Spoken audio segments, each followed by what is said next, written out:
أعوذ بالله من الشيطان الرجيم. بسم الله الرحمن الرحيم. الحمد لله رب العالمين الرحمن الرحيم مالك يوم الدين. إياك نعبد وإياك نستعين. اهدنا الصراط المستقيم صراط الذين أنعمت عليهم غير المغضوب عليهم ولا الضالين.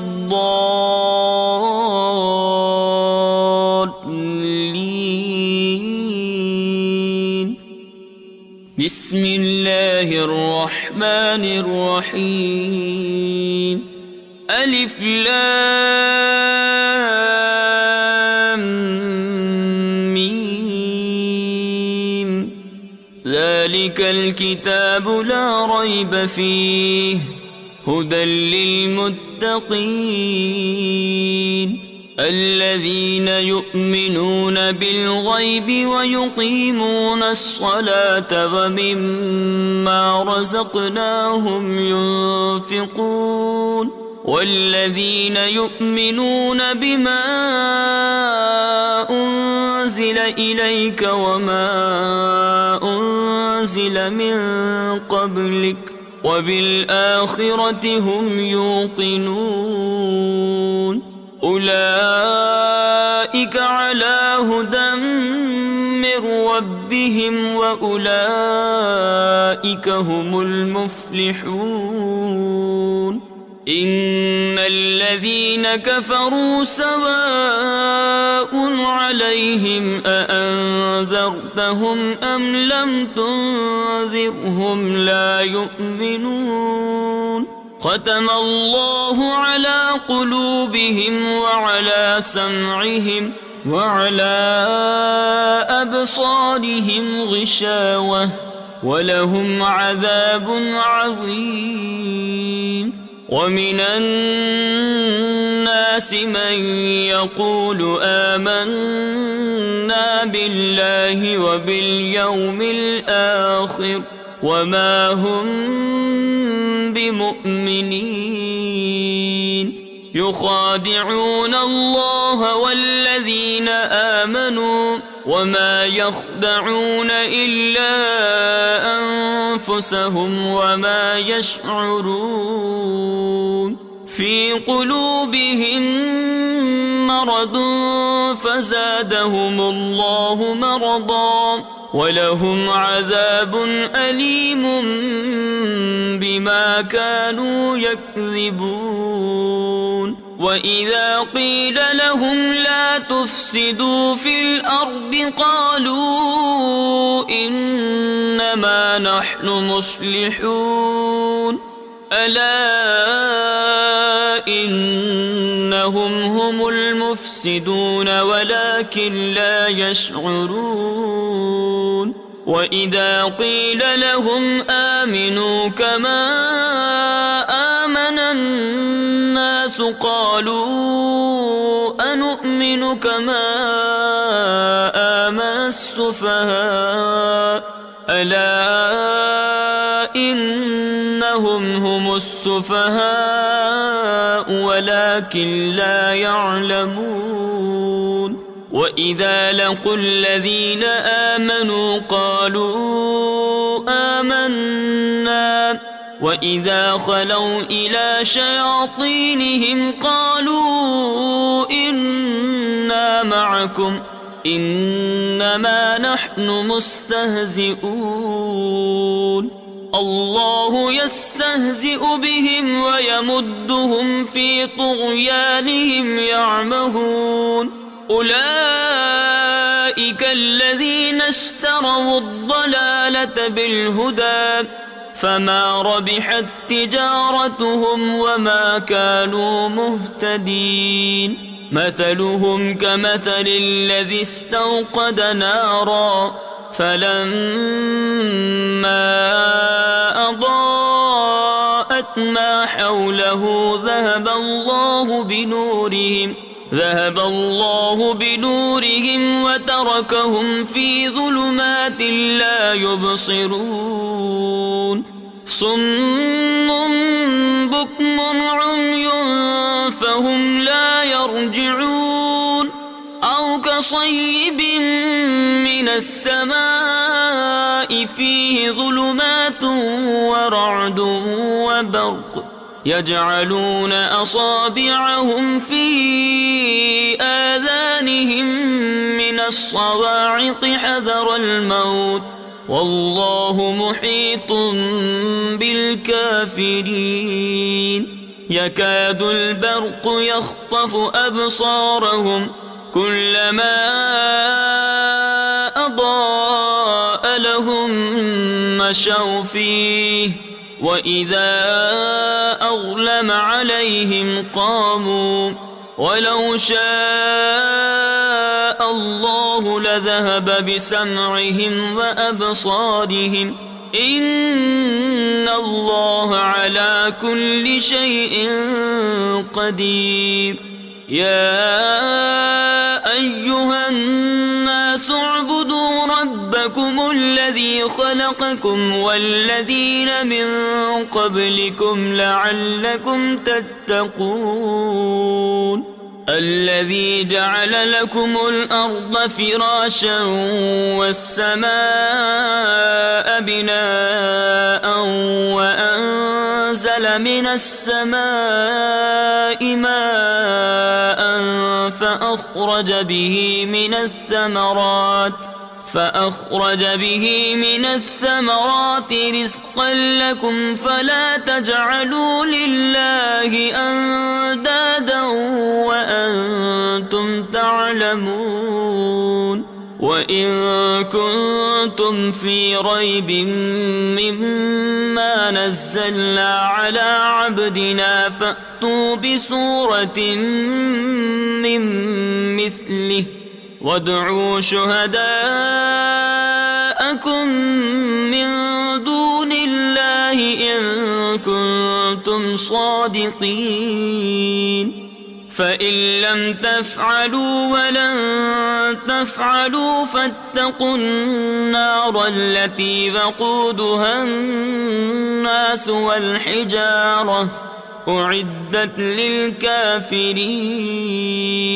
وبشر الذين آمنوا وعملوا الصالحات أن لهم جنات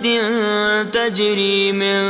تحتها الأنهار كلما رزقوا منها من ثمرة رزقا قالوا هذا الذي رزقنا من قبل وأتوا به متشابها ولهم فيها أزواج مطهرة وهم فيها خالدون إن الله لا يستحيي أن يضرب مثلا ما بعوضة فما فوقها فأما الذين آمنوا فيعلمون أنه الحق من ربهم وأما الذين كفروا فيقولون ماذا أراد الله بهذا مثلا يضل به كثيرا ويهدي به كثيرا وما يضل به إلا الفاسقين الذين ينقضون عهد الله من بعد ميثاقه ويقطعون ما أمر الله به أن يوصل ويفسدون في الأرض أولئك هم الخاسرون كيف تكفرون بالله وكنتم أمواتا فأحياكم ثم يميتكم ثم يحييكم ثم إليه ترجعون هو الذي خلق لكم ما في الأرض جميعا ثم استوى إلى السماء فسواهن 7 سماوات وهو بكل شيء عليم. وإذ قال ربك للملائكة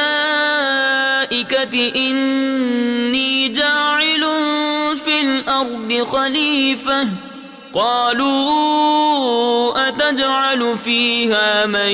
يفسد فيها ويسفك الدماء ونحن نسبح بحمدك ونقدس لك قال إني أعلم ما لا تعلمون. وعلم آدم الأسماء كلها ثم عرضهم على الملائكة فقال أنبئوني بأسماء هؤلاء إن كنتم صادقين. قالوا سبحانك لا علم لنا إلا ما علمتنا إنك أنت العليم الحكيم. قال يا آدم أنبئهم بأسمائهم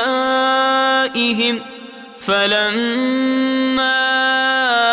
أنبأهم بأسمائهم قال ألم أقل لكم إني أعلم غيب السماوات والأرض وأعلم ما تبدون وما كنتم تكتمون. وإذ قلنا للملائكة اسجدوا لآدم فسجدوا إلا إبليس أبى واستكبر وكان من الكافرين. وقلنا يا آدم اسكن أنت وزوجك الجنة وكلا منها رغدا حيث شئتما ولا تقربا هذه الشجرة فتكونا من الظالمين. فأزلهما الشيطان عنها فأخرجهما مما كانا فيه وقلنا اهبطوا بعضكم لبعض عدو ولكم في الأرض مستقر ومتاع إلى حين. فتلقى آدم من ربه كلمات فتاب عليه إنه هو التواب الرحيم. قلنا اهبطوا منها جميعا فإما يأتينكم مني هدى فمن تبع هداي فلا خوف عليهم ولا هم يحزنون. والذين كفروا وكذبوا بآياتنا أولئك أصحاب النار هم فيها خالدون. يا بني إسرائيل اذكروا نعمتي التي أنعمت عليكم وأوفوا بعهدي أوف بعهدكم وإياي فارهبون. وآمنوا بما أنزلت مصدقا لما معكم ولا تكونوا أول كافر به ولا تشتروا بآياتي ثمنا قليلا وإياي فاتقون. ولا تلبسوا الحق بالباطل وتكتموا الحق وأنتم تعلمون وأقيموا الصلاة وآتوا الزكاة واركعوا مع الراكعين أتأمرون الناس بالبر وتنسون أنفسكم وأنتم تتلون الكتاب أفلا تعقلون واستعينوا بالصبر والصلاة وإنها لكبيرة إلا على الخاشعين الذين يظنون أنهم ملاقو ربهم وأنهم إليه راجعون يا بني إسرائيل اذكروا نعمتي التي أنعمت عليكم وأني فضلتكم على العالمين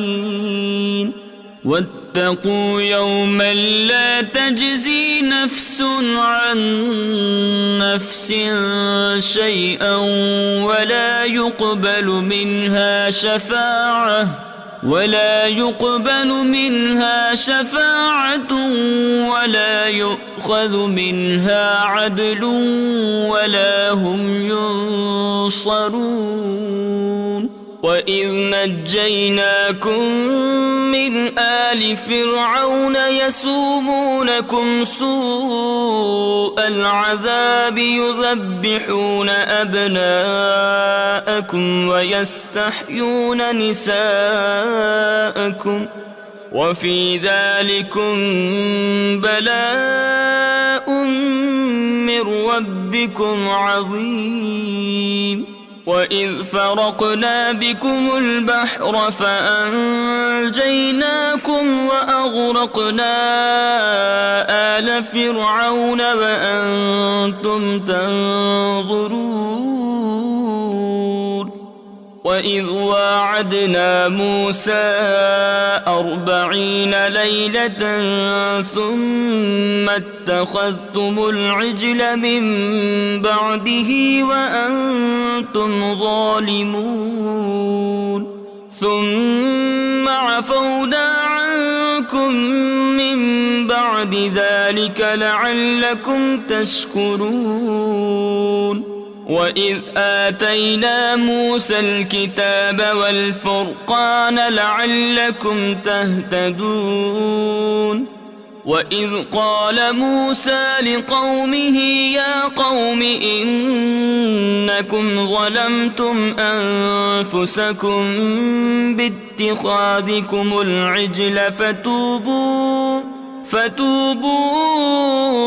إلى بارئكم فاقتلوا أنفسكم ذلكم خير لكم عند بارئكم فتاب عليكم إنه هو التواب الرحيم وإذ قلتم يا موسى لن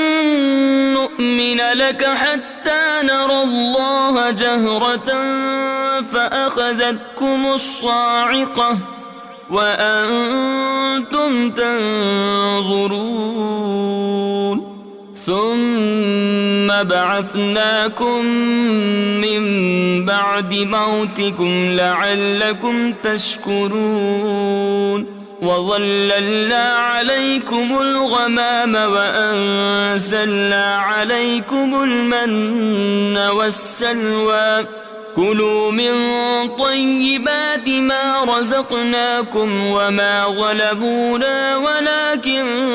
كانوا أنفسهم يظلمون وإذ قلنا ادخلوا هذه القرية فكلوا منها حيث شئتم رغدا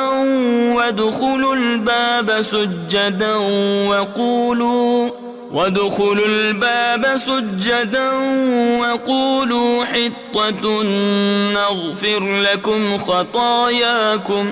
وسنزيد المحسنين. فبدل الذين ظلموا قولا غير الذي قيل لهم فأنزلنا على الذين ظلموا رجزا من السماء بما كانوا يفسقون. وإذ استسقى موسى لقومه فقلنا اضرب بعصاك الحجر فانفجرت منه 12 عينا قد علم كل أناس مشربهم كلوا واشربوا من رزق الله ولا تعصوا في الأرض مفسدين. وإذ قلتم يا موسى لن نصبر على طعام واحد فادع لنا ربك يخرج لنا مما تنبت الأرض من بقلها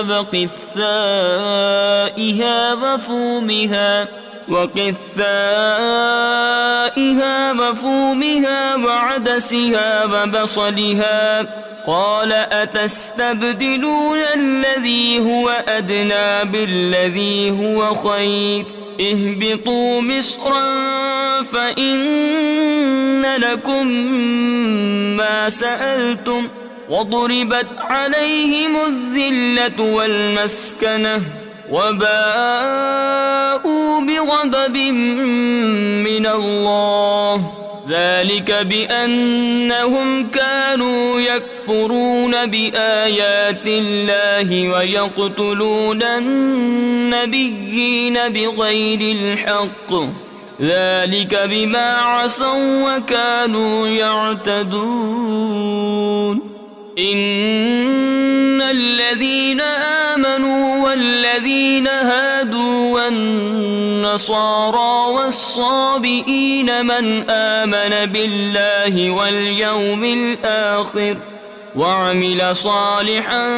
فلهم أجرهم عند ربهم ولا خوف عليهم ولا هم يحزنون.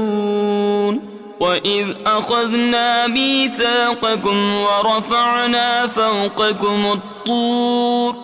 خذوا ما آتيناكم بقوة واذكروا ما فيه لعلكم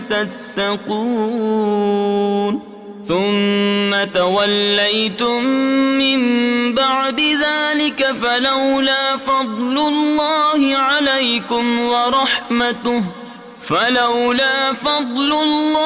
عليكم ورحمته لكنتم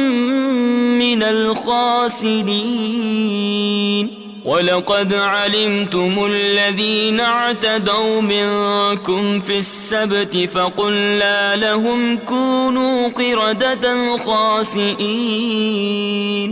فجعلناها نكالا لما بين يديها وما خلفها وموعظة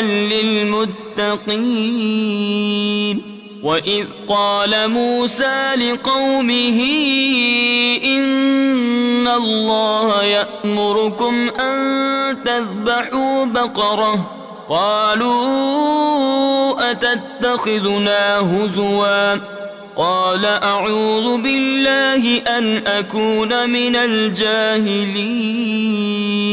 قالوا ادع لنا ربك يبين لنا ما هي قال إنه يقول إنها بقرة لا فارض ولا بكر عبان بين ذلك فافعلوا ما تؤمرون. قالوا ادع لنا ربك يبين لنا ما لونها قال إنه يقول إنها بقرة صفراء فاقع لونها تسر الناظرين. قالوا ادع لنا ربك يبين لنا ما هي إن البقرة شابه علينا وإنا إن شاء الله لمهتدون قال إنه يقول إنها بقرة لا ذلول تثير الأرض ولا تسقي الحرث مسلمة لا شية فيها قالوا الآن جئت بالحق فذبحوها وما كادوا يفعلون وإذ قتلتم نفسا فادارأتم فيها والله مخرج ما كنتم تكتمون فقلنا اضربوه ببعضها كذلك يحيي الله الموتى ويريكم آياته لعلكم تعقلون ثم قست قلوبكم من بعد ذلك فهي كالحجارة أو أشد قسوة وإن من الحجارة لما يتفجر منه الأنهار وإن منها لما يشقق فيخرج منه الماء وإن منها لما يهبط من خشية الله وما الله بغافل عما تعملون أفتطمعون أن يؤمنوا لكم وقد كان فريق منهم يسمعون كلام الله ثم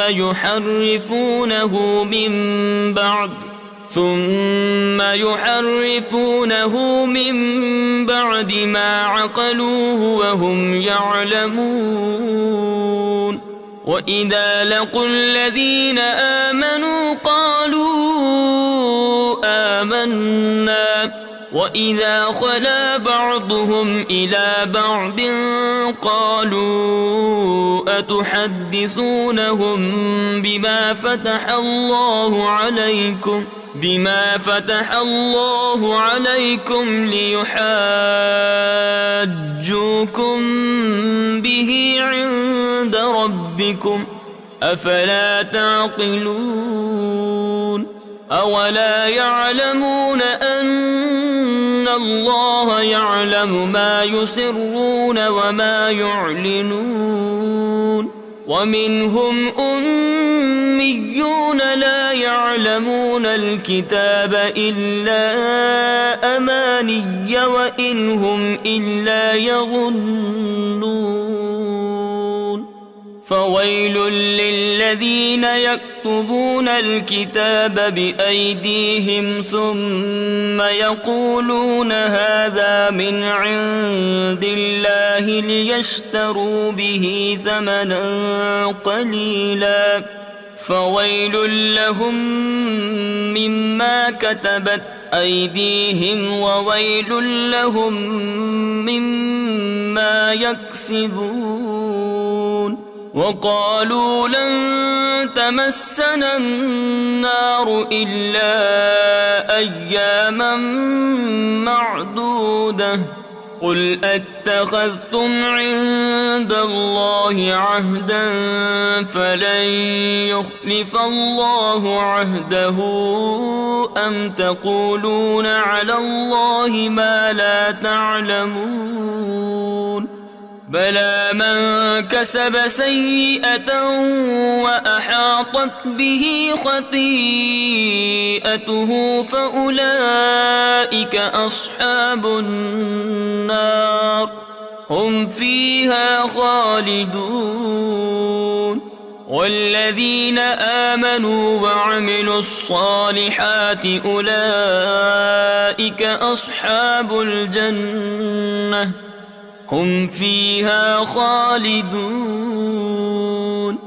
وإذ أخذنا ميثاق بني إسرائيل لا تعبدون إلا الله وبالوالدين إحسانا وذي القربى واليتامى والمساكين وقولوا للناس حسنا وأقيموا الصلاة وآتوا الزكاة ثم توليتم إلا قليلا منكم وأنتم معرضون وإذ أخذنا ميثاقكم لا تسفكون دماءكم ولا تخرجون أنفسكم من دياركم ثم أقررتم وأنتم تشهدون ثم أنتم هؤلاء تقتلون أنفسكم وتخرجون فريقا منكم من ديارهم تظاهرون عليهم بالإثم والعدوان وإن يأتوكم أسارى تفادوهم وهو محرم عليكم إخراجهم أفتؤمنون ببعض الكتاب وتكفرون ببعض فما جزاء من يفعل ذلك منكم إلا خزي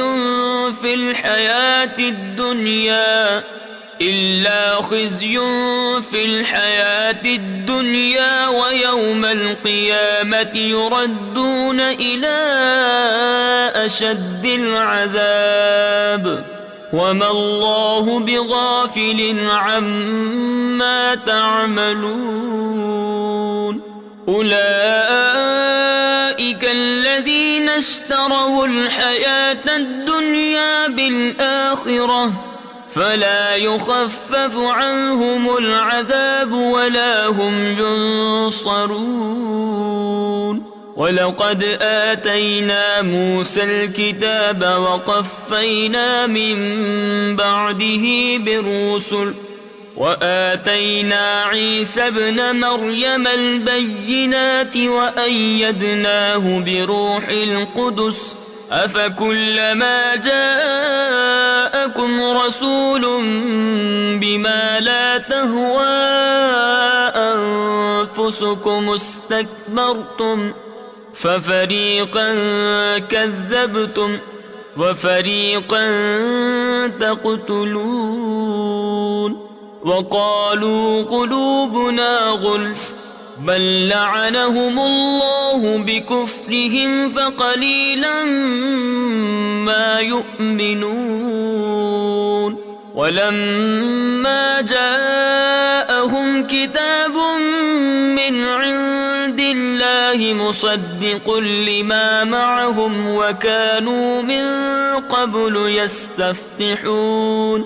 وكانوا من قبل يستفتحون على الذين كفروا فلما جاءهم ما عرفوا كفروا به فلعنة الله على الكافرين بئس ما اشتروا به أنفسهم أن يكفروا بما أنزل الله بغيا أن ينزل الله من فضله على من يشاء من عباده فباءوا بغضب على غضب وللكافرين عذاب مهين وإذا قيل لهم آمنوا بما أنزل الله قالوا نؤمن بما أنزل علينا ويكفرون بما وراءه وهو الحق مصدقا لما معهم قل فلم تقتلون أنبياء الله من قبل إن كنتم مؤمنين ولقد جاءكم موسى بالبينات ثم اتخذتم العجل من بعده وأنتم ظالمون وإذ أخذنا ميثاقكم ورفعنا فوقكم الطور خذوا ما آتيناكم بقوة واسمعوا قالوا سمعنا وعصينا وأشربوا في قلوبهم العجل بكفرهم قل بئس ما يأمركم به إيمانكم إن كنتم مؤمنين قل إن كانت لكم الدار الآخرة عند الله خالصة من دون الناس فتمنوا الموت إن كنتم صادقين ولن يتمنوه أبدا بما قدمت أيديهم والله عليم بالظالمين ولتجدنهم أحرص الناس على حياة ومن الذين أشركوا يود أحدهم لو يعمر 1000 سنة وما هو بمزحزحه من العذاب أن يعمر والله بصير بما يعملون قل من كان عدوا لجبريل فإنه نزله على قلبك بإذن الله مصدقا لما بين يديه وهدى وبشرى للمؤمنين من كان عدوا لله وملائكته ورسله وجبريل وميكال فإن الله عدو للكافرين ولقد أنزلنا إليك آيات بينات وما يكفر بها إلا الفاسقون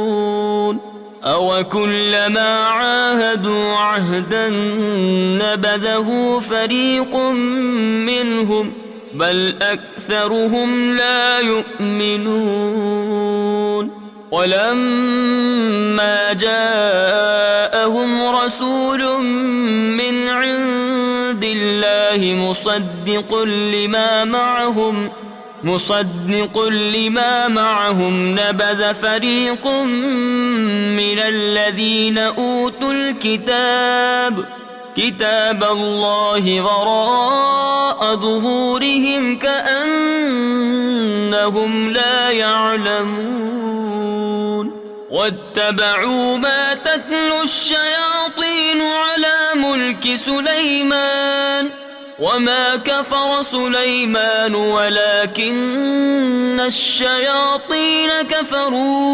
ولكن الشياطين كفروا يعلمون الناس السحر وما أنزل على الملكين ببابل هاروت وماروت وما يعلمان من أحد حتى يقولا إنما نحن فتنة فلا تكفر فيتعلمون منهما ما يفرقون به بين المرء وزوجه وما هم بضارين به من أحد إلا بإذن الله ويتعلمون ما يضرهم ولا ينفعهم ولقد علموا لمن اشتراه ما له في الآخرة من خلاق ولبئس ما شروا به أنفسهم لو كانوا يعلمون ولو أنهم آمنوا واتقوا لمثوبة من عند الله خير لو كانوا يعلمون يا أيها الذين آمنوا لا تقولوا راعنا وقولوا انظرنا واسمعوا وللكافرين عذاب أليم ما يود الذين كفروا من أهل الكتاب ولا المشركين أن ينزل عليكم من خير من ربكم والله يختص برحمته من يشاء والله ذو الفضل العظيم ما ننسخ من آية أو ننسها نأت بخير منها أو مثلها ألم تعلم أن الله على كل شيء قدير ألم تعلم أن الله له ملك السماوات والأرض وما لكم من دون الله من ولي ولا نصير أم تريدون أن تسألوا رسولكم كما سئل موسى من قبل ومن يتبدل الكفر بالإيمان فقد ضل سواء السبيل ود كثير من أهل الكتاب لو يردونكم من بعد إيمانكم كفارا حسدا من عند أنفسهم من بعد ما تبين لهم الحق فاعفوا واصفحوا حتى يأتي الله بأمره إن الله على كل شيء قدير وأقيموا الصلاة وآتوا الزكاة وما تقدموا لأنفسكم من خير تجدوه عند الله إن الله بما تعملون بصير وقالوا لن يدخل الجنة إلا من كان هودا أو نصارى تلك أمانيهم قل هاتوا برهانكم إن كنتم صادقين بلى من أسلم وجهه لله وهو محسن فله أجره عند ربه ولا خوف عليهم ولا هم يحزنون وقالت اليهود ليست النصارى على شيء وقالت النصارى ليست اليهود على شيء وهم يتلون الكتاب كذلك قال الذين لا يعلمون مثل قولهم فالله يحكم بينهم يوم القيامة فيما كانوا فيه يختلفون ومن أظلم ممن منع مساجد الله أن يذكر فيها اسمه وسعى في خرابها أولئك ما كان لهم أن يدخلوها إلا خائفين لهم في الدنيا خزي ولهم في الآخرة عذاب عظيم ولله المشرق والمغرب فأينما تولوا فثم وجه الله إن الله واسع عليم. وقالوا اتخذ الله ولدا سبحانه بل له ما في السماوات والأرض كل له قانتون بديع السماوات والأرض وإذا قضى أمرا فإنما يقول له كن فيكون. وقال الذين لا يعلمون لولا يكلمنا الله أو تأتينا آية كذلك قال الذين من قبلهم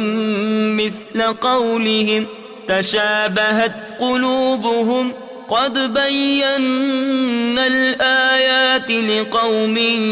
يوقنون.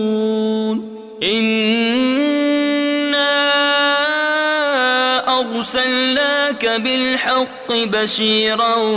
ونذيرا ولا تسأل عن أصحاب الجحيم. ولن ترضى عنك اليهود ولا النصارى حتى تتبع ملتهم قل إن هدى الله هو الهدى ولئن اتبعت أهواءهم بعد الذي جاءك من العلم ما لك من الله من ولي ولا نصير. الذين آتيناهم الكتاب يتلونه حق تلاوته أولئك يؤمنون به ومن يكفر به فأولئك هم الخاسرون. يا بني إسرائيل اذكروا نعمتي التي أنعمت عليكم وأني فضلتكم على العالمين. واتقوا يوما لا تجزي نفس عن نفس شيئا ولا يقبل منها عدل ولا تنفعها شفاعة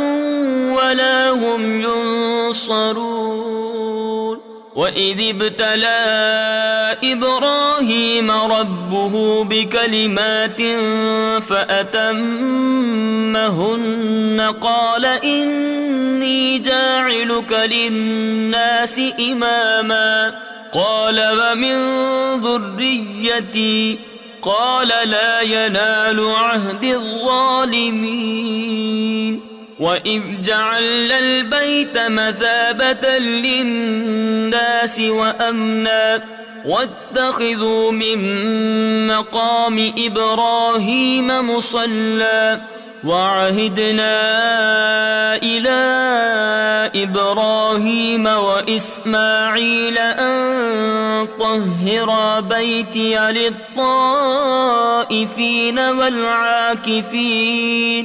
للطائفين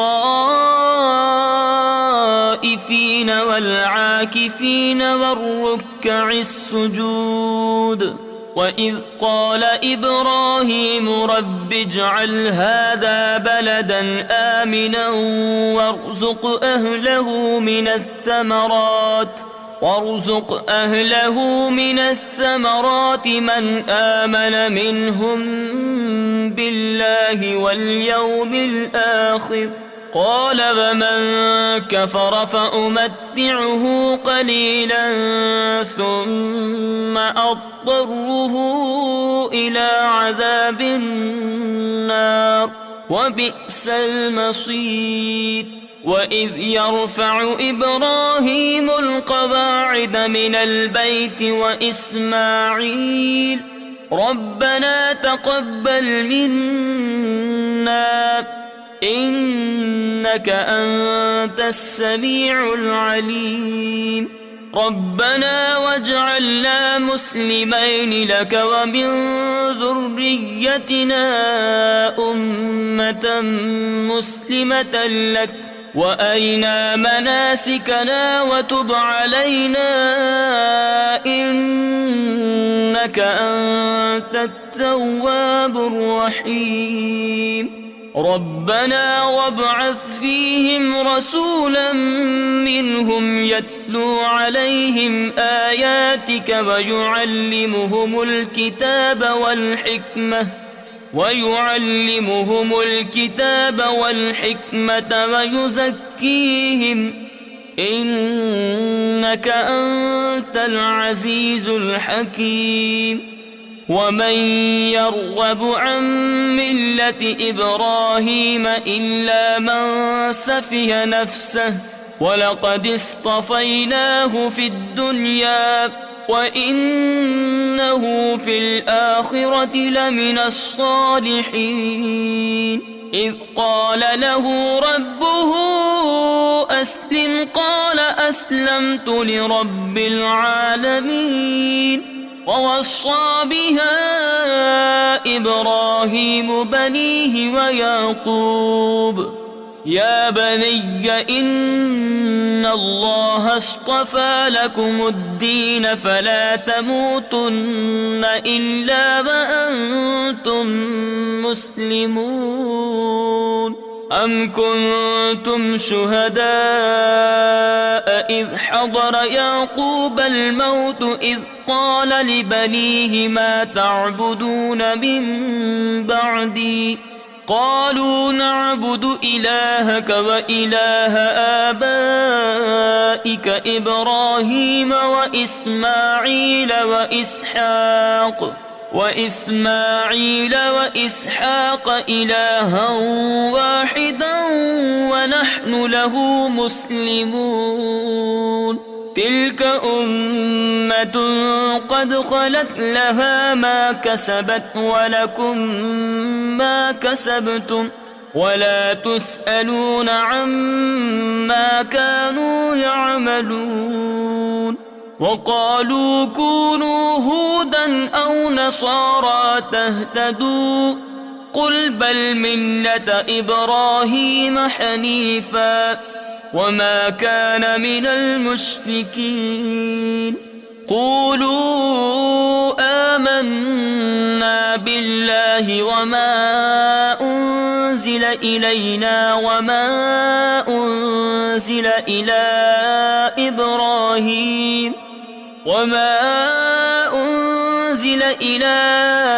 إبراهيم وإسماعيل وإسحاق ويعقوب والأسباط وما أوتي موسى وعيسى وما أوتي النبيون من ربهم لا نفرق بين أحد منهم ونحن له مسلمون فإن آمنوا بمثل ما آمنتم به فقد اهتدوا وإن تولوا فإنما هم في شقاق فسيكفيكهم الله وهو السميع العليم صبغة الله ومن أحسن من الله صبغة ونحن له عابدون قل أتحاجوننا في الله وهو ربنا وربكم ولنا أعمالنا ولكم أعمالكم ونحن له مخلصون أم تقولون إن إبراهيم وإسماعيل وإسحاق ويعقوب والأسباط كانوا هودا أو نصارى قل أأنتم أعلم أم الله वमन अज़लम मिम्मन कतम शहादतन इंदहु मिनल्लाह वमल्लाहु बिगाफिलिन अम्मा तअमलून। तिल्क उम्मतुन क़द ख़लत लहा मा कसबत वलकुम मा कसबतुम वला तुस्अलून अम्मा कानू यअमलून।